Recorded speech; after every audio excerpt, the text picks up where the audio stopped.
Hello, my friend. Today, I want to tell you something that might completely change the way you think about English grammar. Because honestly, many learners are carrying around a kind of stress that they do not actually need. Maybe you know this feeling already. You open a grammar book, you see names like future perfect continuous, and immediately your brain feels tired. Your motivation disappears before you even begin studying. You start thinking, how can anyone speak English naturally if there are so many rules? And slowly, grammar stops feeling like a tool and starts feeling like a wall between you and fluency. But here is the truth that most English teachers never say clearly enough. Native English speakers do not walk around thinking about 16 different tenses all day. In real life, most daily conversations run on a very small group of grammar patterns used again and again.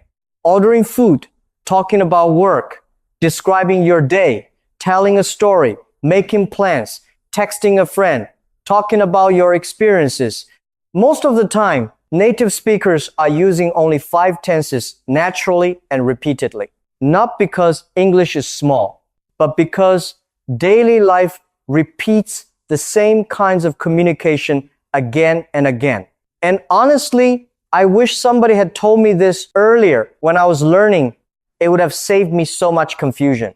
Today, I want to tell you a short story because this story explains why today's episode matters so much. A few years ago, I had a student who was extremely serious about English. She studied every day. She took pages of notes. She wanted to sound advanced, intelligent, perfect. One week, she spent almost all her study time learning the future perfect continuous tense. She memorized the structure. She practiced the rules. She could explain the grammar beautifully in her notebook. And honestly, she felt proud of herself. She thought, now my English is becoming advanced. Then one day, something very small happened. She walked into a coffee shop in New York. The barista smiled at her and asked a very simple question. What do you want? And suddenly, her mind went completely blank. Not because she was stupid, not because she had never studied English, but because real conversations move differently from grammar exercises. At that moment, she was so focused on complicated English that she froze on the simplest sentence of all. I want a coffee, please. That story stayed with me for a long time because it reveals something important that many learners never realize. The goal of English is not to know everything. The goal is to communicate clearly in real moments of life. To order coffee, to answer questions, to tell stories, to express feelings, to connect with people without panic, without freezing, and without constantly searching your brain for perfect grammar. And that is exactly what I want to help you do today. One thing that makes grammar feel overwhelming for many learners is that everything changes at the same time. New tense, new structure, new vocabulary. Your brain tries to hold too much information at once. And after a few minutes, everything starts to feel mixed together. So in this episode, I want to make things simpler. We are going to use one familiar word through all 5 tenses, coffee. That way, your brain does not need to spend energy understanding new vocabulary every few seconds. It can focus completely on the feeling of the tense itself. It sounds like a small thing, but honestly, this makes learning much easier for many people. So let's begin with the first tense, simple present. And I want you to think about this tense in a different way today. Not as a grammar rule. Think about it as the tense of your identity. The tense of your real everyday life. Imagine you meet someone for the first time, maybe at work, maybe while traveling, maybe at a cafe. The conversation always begins with simple questions. What do you do? Where do you live?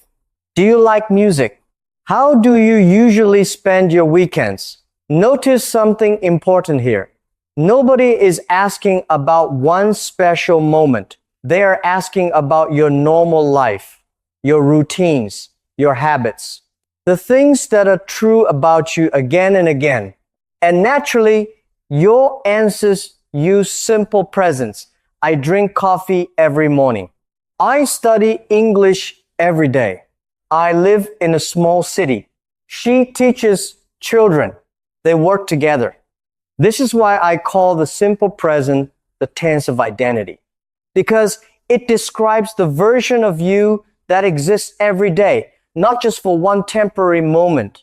And honestly, once learners feel this idea emotionally, the grammar suddenly becomes much easier to remember naturally. Now, there is one mistake I hear extremely often, and I want to fix it here because it is actually very simple.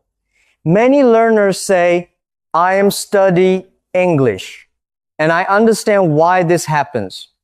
In many languages, people feel like every sentence needs an extra helping verb. But in English, a simple present is already complete by itself. I study English, she works here. They live nearby. That is enough. No extra am is needed because the sentence is describing a regular fact, not something happening right now. And here is something important psychologically too. Native speakers do not build these sentences by thinking about grammar rules first. They repeat them so many times that the structure starts feeling natural in the body. That is why speaking out loud matters so much. So I want you to say a few sentences with your real voice right now, not silently in your head. I drink coffee every morning. I study English every day. I live in, and say your city or your country. And notice what is happening here. You are not only learning a tense, you are starting to connect English to your real life. And that is where language finally starts becoming something personal instead of something academic. Now let's move to tense number 2, present continuous. And honestly, this tense becomes much easier when you stop thinking about it as only a grammatical structure and start thinking about the feeling behind it. Present continuous is the tense of movement. Something is already happening. Something is already in progress. Life is moving right now. The structure itself is actually very simple.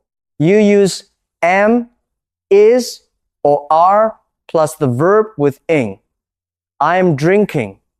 She is sleeping. They're building. But instead of memorizing the formula first, I want you to notice the feeling inside these sentences. Every sentence feels active, alive, unfinished. The action has started, but it is continuing. I am drinking coffee right now. She is studying for her exam this week. They are building a new school near my house. In all of these examples, something is currently happening, maybe at this exact second. But the important feeling is the same. The action is emotion. And this is where many learners suddenly become confused between simple present and present continuous. But honestly, the difference becomes very natural once you hear them in a real situation. Imagine your phone rings and your friend asks, "What do you do?" That question is about your normal life, your identity, your routine. Maybe you answer, "I teach English. I work in a hospital. I study business." That is a simple present because the speaker is asking, what is your regular life like? But now imagine the same friend asks a different question. What are you doing? Suddenly, the meaning changes completely. Now they're asking about this moment. Right now, maybe you answer, I am teaching a class. I am eating dinner. I am watching a podcast. One tiny change in the question changes the entire feeling of the sentence. And honestly, this is one reason English becomes easier. When you stop memorizing rules separately and start paying attention to situations instead. Native speakers are usually not thinking, yes, present continuous. They are simply feeling, this is happening right now. Now here comes the interesting part that surprises many learners. Present continuous is not only for actions happening now. Native speakers also use it for future plans that already feel real and arranged in their lives. For example, I am flying to Tokyo next week. We are having dinner tonight. She is starting a new job next month. Notice the feeling in these sentences. These are future events, yes, but they already exist in the speaker's plans. The ticket is booked. The meeting is decided. The plan already feels alive in their mind. That is why the present continuous sounds natural here. And honestly, this is one of the most useful things to notice if you want your English to sound more natural in conversations. Native speakers often use present continuous when the future already feels organized and real to them emotionally, not just grammatically. So this tense does two important jobs. It describes what is happening now, and it describes future plans that already exist in your life. One tense, two very human situations. And once you start noticing that pattern in movies, podcasts, and conversations, you will hear it everywhere. Now let's move to tense number 3, simple past. And honestly, this might be one of the most human tenses in the entire language. I like to call it the storyteller's best friend. Because the moment you want to talk about your memories, your experiences, your day, your childhood, your last vacation, or even what happened 5 minutes ago, you need a simple past. Without this tense, it becomes very difficult to tell your life to another person. I drank coffee this morning. She called me last night. We had a great time at the party. I went to the market yesterday and bought vegetables. Notice the feeling inside these sentences. Everything already happened. The moment is finished. Complete. Simple past takes experiences that have already ended and gives them a place inside language.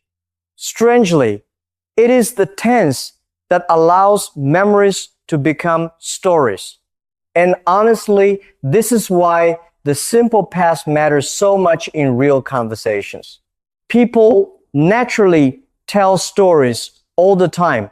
What happened at work today, what they watched last night, a funny mistake they made, something embarrassing from childhood. Conversations constantly move between the present and the past. Now, this is usually the point where many learners become frustrated because of irregular verbs. Go becomes went. Come becomes came. Eat becomes ate. See becomes saw. Buy becomes bought. And honestly, if part of you wants to ask, why can't English just say go with or eat it? I completely understand that feeling. But here is a simpler way to think about irregular verbs. Do not think about them like grammar formulas. Think about them like old family names that have existed for hundreds of years. They survived from older forms of English, and over time, people simply continue using them again and again until they became natural to native speakers. You cannot really fix them logically. You slowly become familiar with them through repetition. Honestly, if you become comfortable using just these common verbs naturally, you can already tell most simple daily stories in English. And here is a practice method that works surprisingly well because it teaches your brain flexibility instead of pure memorization. When you learn one irregular verb, immediately use it in 3 different real sentences. For example, I went to the market. I went home early. I went to school yesterday. Now your brain stops treating went like isolated information from a vocabulary list. The word starts becoming connected to movement, situations, and real life. And this matters more than people realize. Because fluency is not built by recognizing grammar during a test. Fluency is built when words begin arriving naturally while you are sharing your life with another person. That is why speaking these sentences out loud matters so much. The more your mouth repeats these patterns in meaningful situations, the less translation your brain needs later. And slowly, these verbs stop feeling strange. They start feeling familiar, automatic, and personal. Now let's move to tense number 4, present perfect. And honestly, this is probably the tense that confuses learners the longest. Many people study it for years and still feel unsure about when to use it. But the interesting thing is this. Once you understand the feeling behind the present perfect, it suddenly becomes much more natural. I want you to think about the present perfect as a bridge. One side of the bridge touches the past. The other side touches the present. Something happened before, but it is still connected to your life now in some way. That is the real feeling of this tense. The structure itself is simple. Have or has plus the past participle. I have visited. She has eaten. We have watched. But honestly, grammar formulas are not the important part here. The important part is understanding why native speakers choose this tense instead of the simple past. And the answer is surprisingly human. Present perfect is often used when the exact time is not important, or when the past experience still affects the present moment emotionally, physically, or conversationally. Let me show you what I mean with a very normal everyday situation. Imagine your friend asks, have you ever tried Korean food? Notice something important here. Your friend is not asking, when exactly did you eat it? They do not care whether it happened last month or 5 years ago. They are asking about your experience as a person, your life experience until now. So naturally, you answer, yes, I have tried it. Present perfect. But now imagine the conversation continues and your friend asks, oh, really? When did you try it? Suddenly, the feeling changes. Now the exact time matters. So the tense changes too. I tried it last year when I visited Seoul. Simple past. And honestly, this is where many learners finally start understanding the relationship between these two tenses. They are not fighting each other. They are working together. The present perfect introduces the experience. The simple past gives the specific time details. They are teammates. And once you feel this pattern emotionally, the present perfect becomes much less mysterious. Now let me show you a few more examples from real daily conversations because native speakers use this tense constantly. I have already eaten. The action happened in the past, but the result matters now because someone is offering you food. I have lost my keys. The keys disappeared earlier, but the problem still exists in the present moment. Have you finished your homework?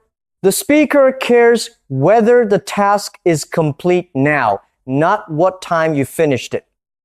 I have been to that restaurant. It's amazing. Again, the experience becomes relevant to the current conversation. Notice the pattern connecting all these examples. The past action is still alive in some way inside the present situation. That is why the present perfect feels different from the simple past emotionally. And there is another place where you hear this tense all the time without realizing it. News. The president has announced a new policy. Scientists have discovered something important. Why not the simple past?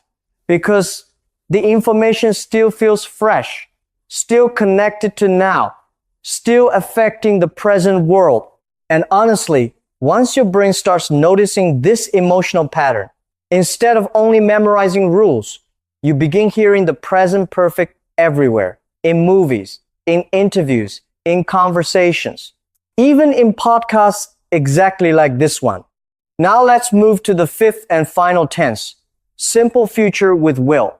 And honestly, this is one of the most useful tenses in everyday spoken English because it helps you respond naturally in real moments as life is happening. I want you to think about will as the tense of immediate future energy.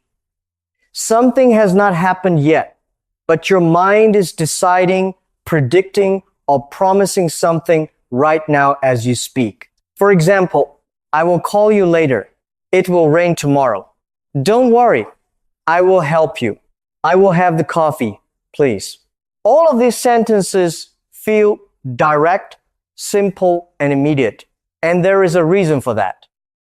Will is very often used when the decision is happening in the moment of speaking itself.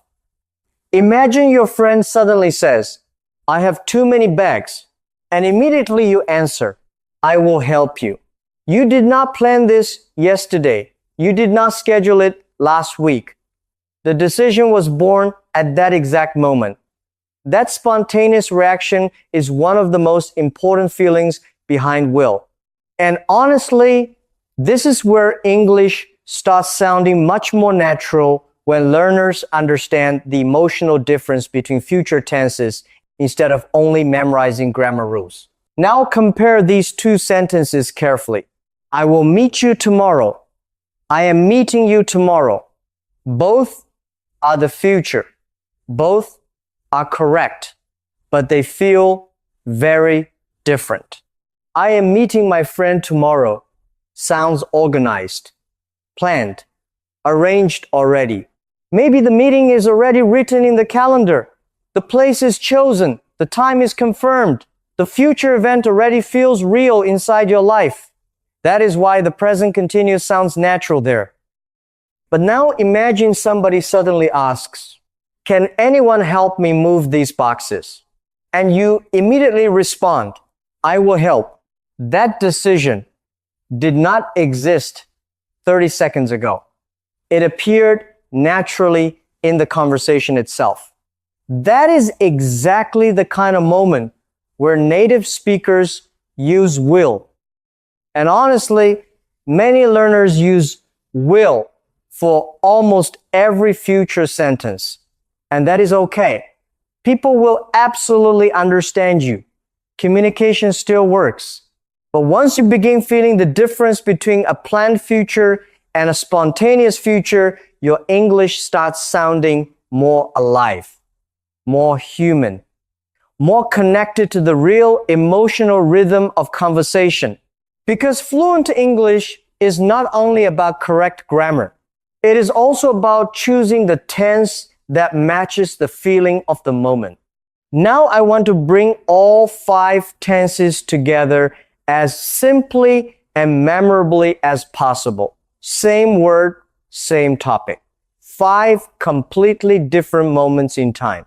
And honestly, this is the moment where many learners suddenly realize that grammar is not random. It is just a way of moving through time with language. So I want you to slow down and say these with me out loud, not silently in your head. Use your real voice and notice how the feeling changes each time. I drink coffee every day. Simple present. Habit. Part of my normal life. I am drinking coffee right now. Present continuous. Happening at this moment. I drank coffee this morning. Simple past. Finished. Completed earlier today. I have never drunk black coffee before. Present perfect. A life experience connected to the present moment. I will drink coffee after this podcast. Simple future. A decision about what happens next. Now step back for a second and look at what just happened. Same word, same topic, but your brain just traveled through habit, the present moment, memory, life experience, and the future. That is what tenses really are. They are not just grammar rules. They're different ways of placing your life inside time.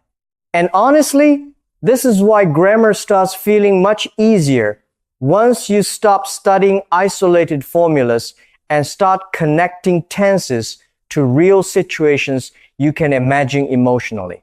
Now, let me show you something even more important. Let's move from practice sentences into a real social moment. Imagine you're at a party or maybe talking to someone new and they ask you, "Oh, so you speak English?" A lot of learners panic when they hear a question like that because they suddenly start searching for perfect grammar in their heads. But notice what happens when you already understand these 5 tenses naturally. You can simply answer, "Yes, I study English every day. Right now, I am working on my grammar. I started 2 years ago. I have made a lot of progress. And one day, I will speak English like it's my second language." And honestly, listen carefully to how natural that sounds.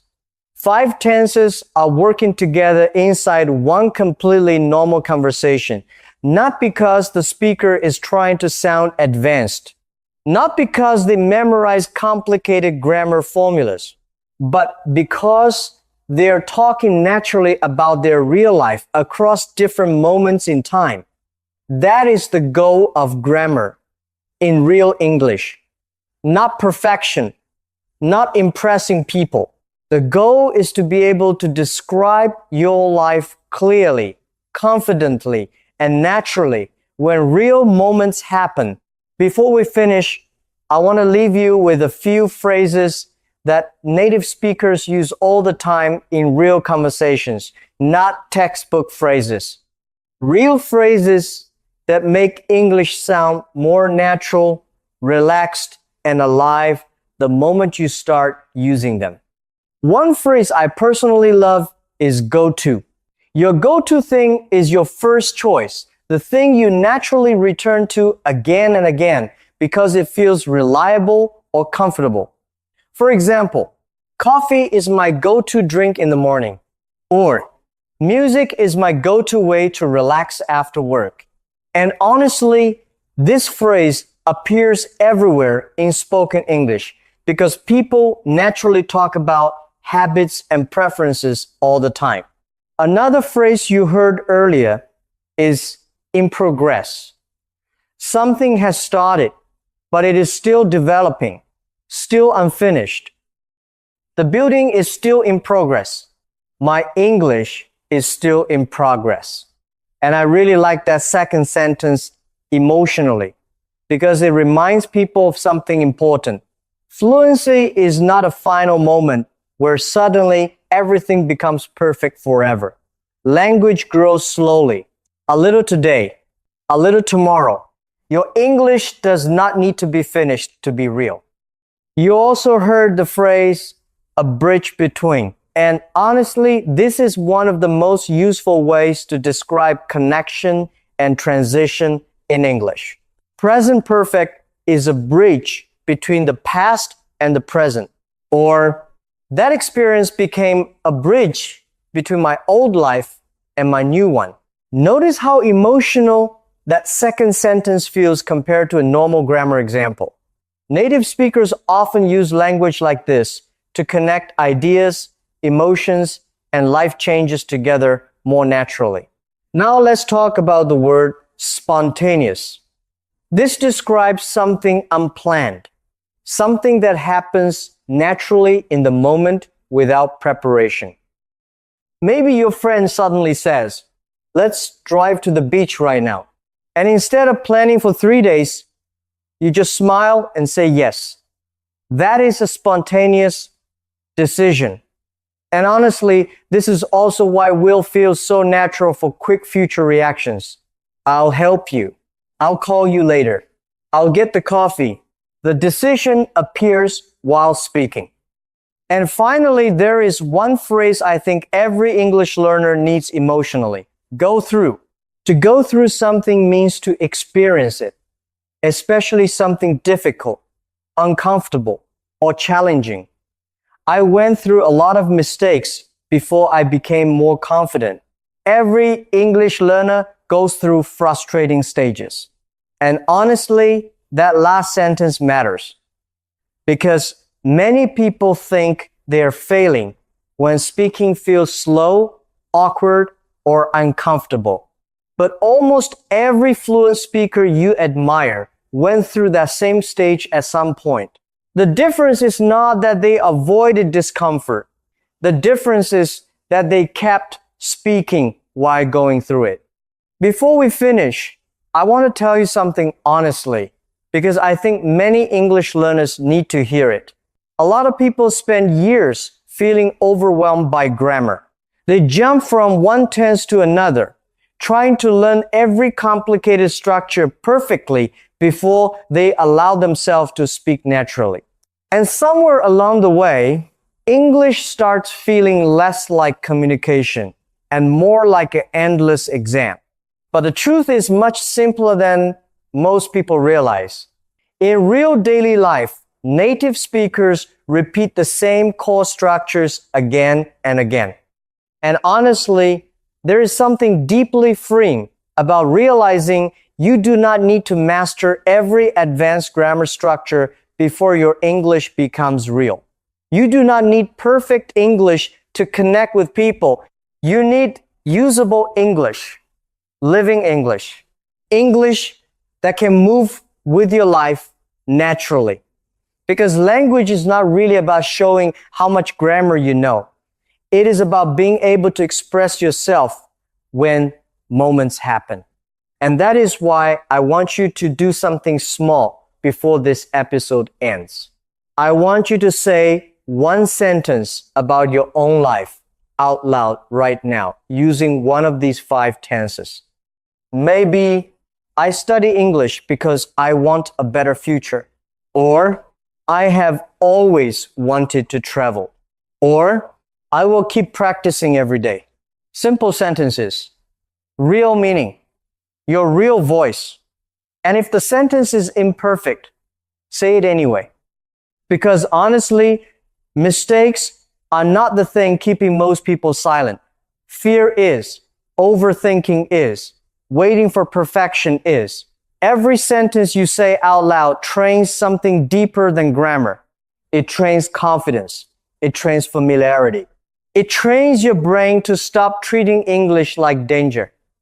And slowly, little by little, the voice you want to have begins to feel more natural inside your own mouth. So, if you reach the end of this episode today, I want you to recognize something important about yourself. You are still here, still listening, still trying to grow, still willing to practice even when things feel confusing sometimes. That matters more than you think. Because the people who eventually become fluent are usually not the people with perfect talent or perfect grammar. They are the people who keep showing up consistently even while sounding imperfect for a while. So keep going, keep speaking, keep using the language before you feel fully ready. And before we finish, say this with me slowly, out loud, with your real voice. I do not need perfect grammar to speak English. I need a strong foundation, and I am building it every day. Thank you for spending this time with me today. Take care of yourself, keep practicing, and I'll see you in the next episode. Your progress doesn't end here. To continue advancing your English skills, click on the next video or explore the additional video that we thoughtfully selected for you.